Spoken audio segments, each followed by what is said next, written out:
বয়স যত বাড়ে আমরা তত নীরবতার প্রেমে পড়ি। হই হট্টগোল থেকে দূরে গিয়ে একটা গোপন জীবনযাপন করতে ভালোবাসি।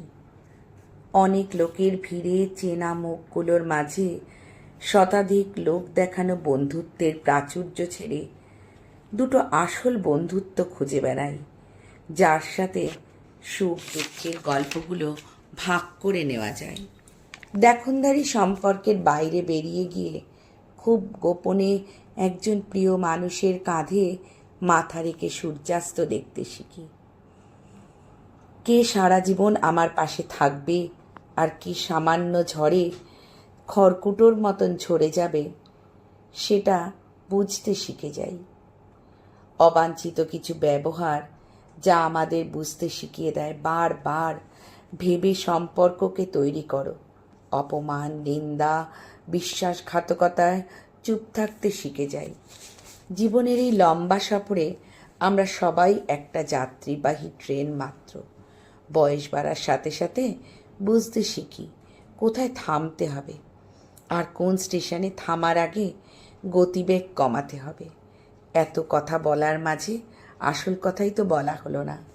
পাহাড়ি পথে চলতে চলতে মনে হয় এই দুই ধারের গাছগুলো কত সুন্দর মিলেমিশে দাঁড়িয়ে আছে, অথচ আমরা পারি না এরম মিলেমিশে থাকতে। মেঘের মাঝখানে অনেক কিছু খুঁজে পেতে ইচ্ছে হয়, কিছু প্রিয় মানুষ, কিছু স্মৃতি, কত ভালোবাসা, কত প্রিয়জন তুমি কেড়ে নিয়েছো পাহাড়। তবুও ঘুরে ফিরে তোমায় দেখার আকর্ষণ কম নেই। তোমার বুকে যে ছোট ছোট কত ক্ষত, কত ঝর্ণা, কত জলস্রোত বয়ে যাচ্ছে, কিন্তু তোমার কোনো লয় ক্ষয় কিছুই নেই।